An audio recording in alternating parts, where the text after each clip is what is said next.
وَلْتَكُنْ مِنْكُمْ أُمَّةٌ يَدْعُونَ إِلَى الْخَيْرِ وَيَأْمُرُونَ بِالْمَعْرُوفِ وَيَنْهَوْنَ عَنِ الْمُنْكَرِ وَأُولَئِكَ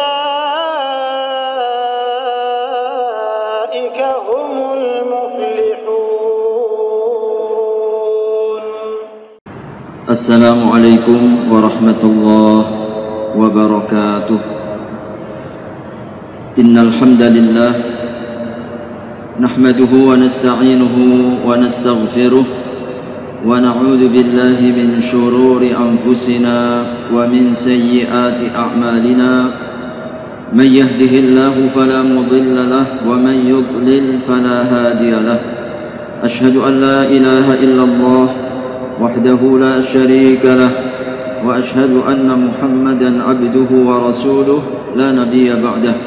اللهم صل على نبينا محمد وعلى آله وصحبه وسلم أجمعين. أما بعد. Segala puji serta syukur marilah kita panjatkan kehadirat Allah Subhanahu wa taala.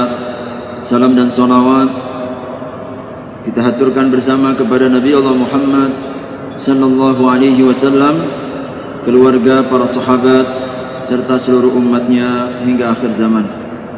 Hadirin rahimakumullah, satu di antara cerita yang indah untuk kita petik dalam kehidupan kita sehari-hari yang penuh dengan dinamika, berbagai macam problem, masalah yang kita hadapi adalah tentang Nabiullah Yusuf alaihissalam. Yang ingin kita petik salah satu di antaranya bagaimana kita memiliki sikap batin dan suasana perasaan husnudzan kepada Allah Subhanahu wa taala. Ini ibadah yang sangat agung, ibadah yang mungkin dalam pandangan kita sederhana, karena kita cukup untuk menyetel perasaan kita ini, berprasangka baik kepada Allah Subhanahu wa taala, tapi hasilnya luar biasa. Karena Allah Subhanahu wa taala telah menjadikan seperti apa yang kita sangka, seperti itu pula yang akan kita dapat. Maka tentu seluruhnya kita, keinginan kita bahwasanya kita selalu ingin mendapatkan kebaikan demi kebaikan. Kita ingin mendapatkan keselamatan, kita ingin mendapatkan keberkahan. Seluruh kebaikan yang kita inginkan, itulah niat, tujuan, dan harapan kita. Tinggal bagaimana untuk kita dapatkan. Ternyata cukup kita husnudzan kepada Allah Subhanahu wa ta'ala. Ini salah satu di antara pelajaran utama bagaimana Allah Subhanahu wa taala kemudian memperjalankan Nabiullah Yusuf dalam perjalanan sejarah hidupnya yang penuh dengan dinamika, naik turunnya, pasang surutnya. Subhanallah, seluruhnya adalah pelajaran bagi kita agar kita kemudian mudah dan selalu berusaha menghadirkan husnudzan kepada Allah Subhanahu wa taala. Maka cukuplah pelajaran beliau sebagai sebuah pegangan dalam hidup. Allah Subhanahu wa taala tidak menceritakan kecuali di balik itu ada i'tibar. Di sana untuk kita jadikan sebagai panduan. Kita yang datang setelahnya ini cukup bercermin, melihat bagaimana Nabiullah Yusuf, lalu kita kemudian jadikan itu pemandu kita dalam melihat dan merasakan gejolak, gelombang, dinamika di dalam kehidupan kita. Hadirin rahimakumullah, kita ini suka salah.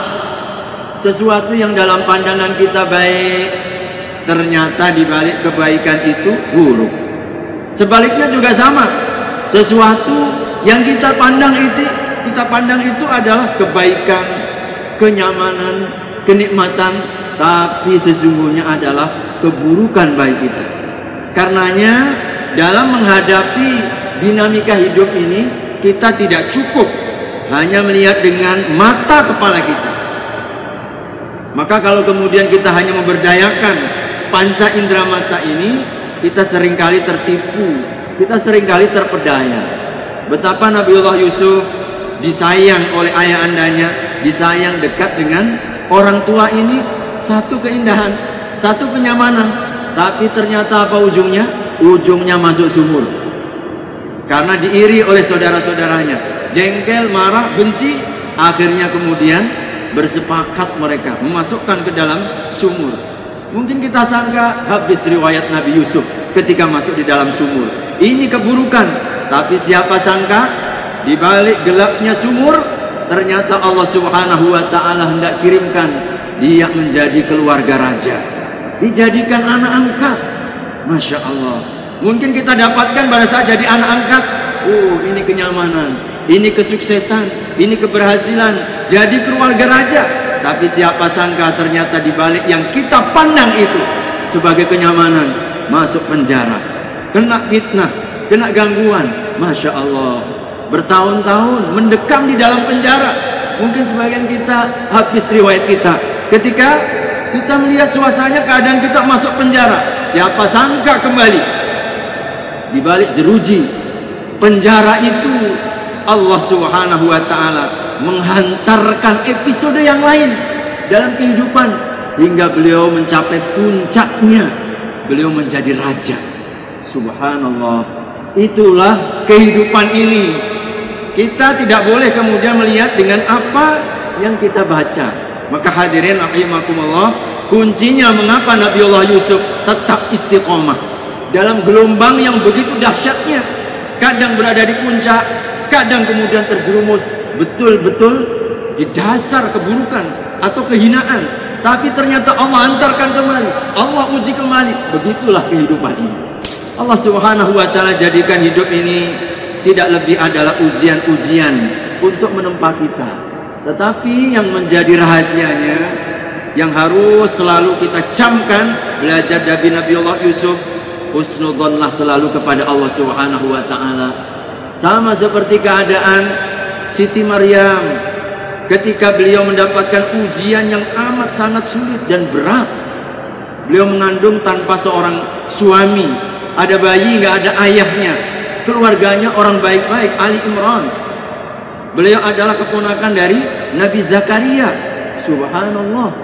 Ini keluarga orang baik-baik, lalu kemudian mengandung, sampai Allah abadikan di dalam Al-Quran itu begitu beratnya aib yang beliau terima di dalam surat Maryam. Ya laitani mittu qabla hadha wa kuntu nasyam mansiya.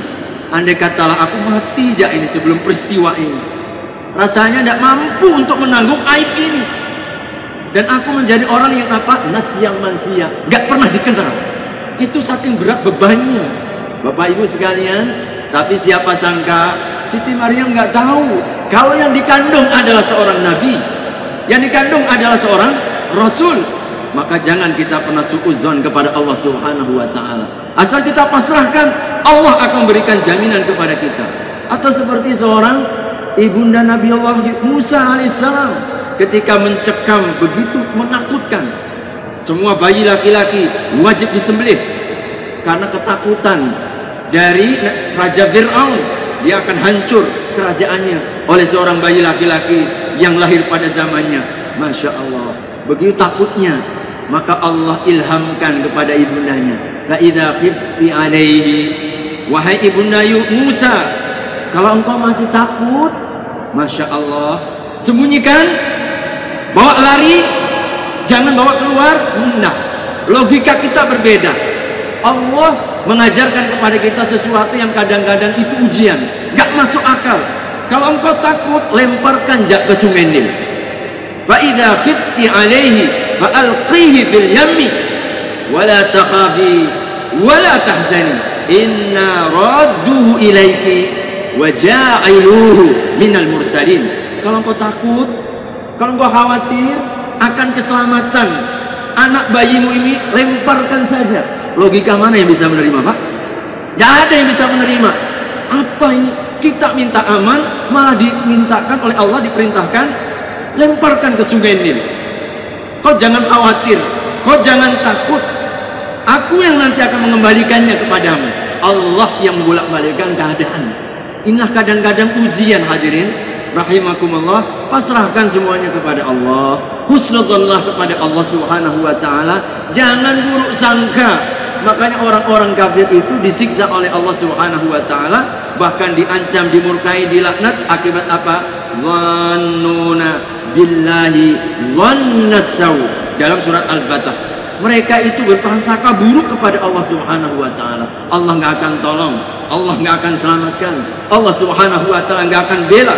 Maka hadirin rahimakumullah, ayat berikutnya setelah keadaan sikapnya hati perasaan orang-orang kafir yang memang sejak pertama tidak percaya kepada Allah, maka prasangka buruk saja. Allah Subhanahu wa ta'ala kemudian memurkai mereka, melaknat mereka, bahkan menyiapkan siksaan yang amat sangat besar. Karenanya hadirin rahimakumullah, tidak ada lain. Mari dalam hidup ini jangan kita hanya melihat dengan mata. Sesuatu yang kita sangka keburukan, berbesarlah hati. Tanamkan kepada kita, sesulit apapun keadaan kita, meskipun mungkin terasa lama, tetap kita yakin pertolongan Allah pasti akan tiba. Orang yang sakit insya Allah akan diberikan kesembuhan. Orang yang mungkin hilang insya Allah akan kita ketemukan. Masalah sesulit apapun, jangan pernah putus asa kepada Allah Subhanahu wa ta'ala. Asal syaratnya satu, bersamailah Allah, dekatilah Allah, terus menerus kita beribadah, berdoa dan beribadah kepada Allah Subhanahu wa ta'ala. Inilah cara kita untuk apa? Kita husnudzon selalu kepada Allah Subhanahu wa ta'ala.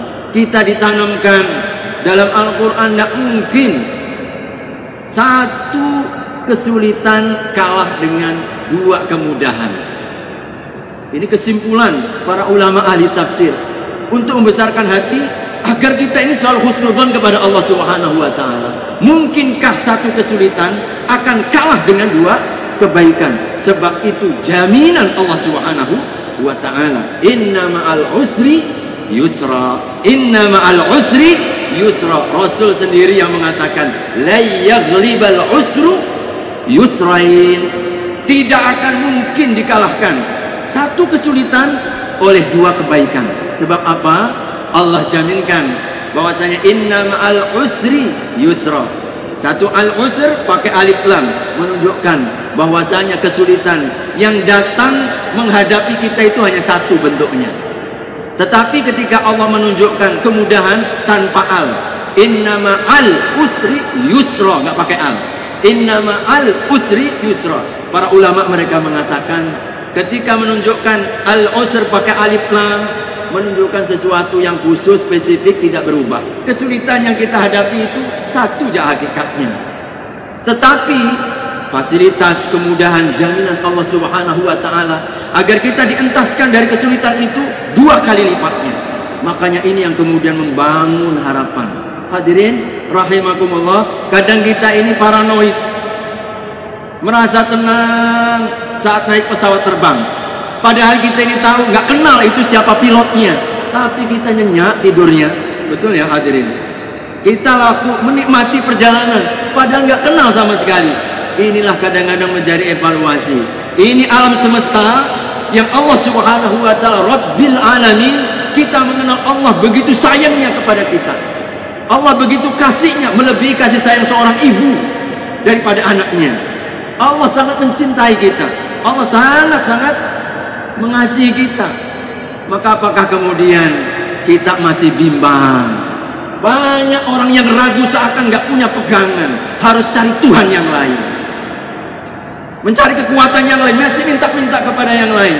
Padahal solusinya, masya Allah, Nabi SAW karena idza hazabahu syai'un, beliau itu kalau sudah mulai dada sesak, satu masalah datang, beliaulah kemudian lari mendekat Allah, melaksanakan sholat. Laksanakan sholat, lakukan semua keluhan kita kepada Allah Subhanahu wa ta'ala.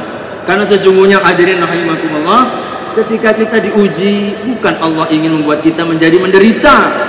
Ketika kita mendapatkan masalah, Allah tidak menzalimi kita, tetapi sesungguhnya Allah sedang menyiapkan tangga-tangga kemuliaan. Kita ingin dinaikkan kelas kita, asal kita yakin. Itu tadi, hanya serahkan seluruhnya kepada Allah. Allah hendak, kalaupun toh kita merasa makin hari makin lama rasa putus asa sudah mulai menghantui, yakinkan, sabarkan, kuatkan, tambah sholatnya. Kadang ada orang mengatakan, udah tidak ada, Ustaz, kita ini udah nggak ada batasnya lagi. Yang namanya sabar udah pentok, kata orang begitu. Bapak Ibu sekalian, rahimakumullah, kalau kita merasa seperti itu, suntik kembali dengan sholat, tiupkan kembali dengan sholat. Sebab sholat selalu digandeng dengan sabar. Kalau kita sholatnya kita sempurnakan, sholatnya kita coba tingkatkan, insya Allah Allah akan memberikan kepada kita kekuatan sabar, ketangguhan yang melimpah tidak terbatas. Wasta'inu bis-sabri was-shalah. Kalian selalulah mohon tolong dalam menghadapi kehidupan ini. Hadirin rahimakumullah, musim pandemi ini betul-betul luar biasa dampaknya. Banyak berjuta orang kena PHK, kehilangan pekerjaan. Banyak yang kemudian kena imbas ini. Maka tentu kalau tidak kita imbangi dengan kekuatan mental, husnudzon kita kepada Allah Subhanahu wa taala, seakan semuanya sudah selesai karena virus ini. Lalu kita kemudian menjadi orang-orang yang labil dalam kehidupan. Tidak sedikit lalu muncul berbagai macam masalah. Masalah rumah tangga mulai muncul, fenomena orang bunuh diri, saling membunuh, berbagai macam gejolak sosial sudah semakin besar. Padahal dalam kondisi seperti ini, hadirin rahimakumullah, Allah hendak mendekatkan kita. Falaula idza'ahum ba'suna tadarra'u. Kalau datang masalah dan ujian seperti ini, hendaklah kalian itu tadarru', mendekatkan diri kepada Allah Subhanahu wa taala. Karena sering saya katakan, masalah terbesar kita bukan pada problem masalah yang kita hadapi, tetapi masalah kita yang utama itu saat kita diuji sulit, saat kita dalam kondisi susah, masih kita ini susah untuk mendekatkan diri kepada Allah. Itulah orang yang dilalaikan oleh Allah Subhanahu wa taala. Namanya ini SMS, ya. Sudah miskin susah. Artinya apa? Sudah miskin kita ini kemudian hatinya merana. Masya Allah. Padahal kita punya Allah. Allah Subhanahu wa taala akan berikan kepada kita kekuatan. Karenanya tidak ada lain kecuali mari husnudzon selalu kepada Allah, berbaik sangka. Ternyata prasangka baik yang kita hadirkan dalam hati, kita bangun spiritnya di dalam jiwa, subhanallah, mengantarkan hati yang penuh dengan keteguhan, penuh dengan keyakinan, memompa spirit kita, menapaki hari demi hari penuh dengan keberkahan. Insya Allah, dengan izin Allah Subhanahu wa taala, kebaikan dunia Allah akan berikan, terlebih kemudian kebaikan akhiratnya Allah akan sempurnakan kepada kita. Kata kuncinya satu, husnudzon kepada Allah Subhanahu wa taala, yakin apa yang diberikan sesungguhnya di balik itu semua adalah kebaikan yang hanya Allah yang tahu, dan kita yakin bahwa di balik kesulitan yang kita hadapi bahwasanya Allah menyiapkan sesuatu yang tanpa kita sangka, kemudahan, keberkahan, kebaikan demi kebaikan. Mudah-mudahan Allah Subhanahu wa taala senantiasa menghimpun kita bersama hamba-hambanya yang senantiasa istiqomah lahir dan batinnya, dalam keadaan susah maupun senangnya, dalam keadaan sempit maupun lapangnya. Barakallahu fikum. Mudah-mudahan ada manfaatnya. Kurang dan lebihnya mohon dimaafkan. Kita cukupkan dan sempurnakan dengan doa kafaratul majlis. Subhanakallahumma wa bihamdika asyhadu an la ilaha illa anta astaghfiruka wa atubu ilaik. Wassalamualaikum warahmatullahi wabarakatuh.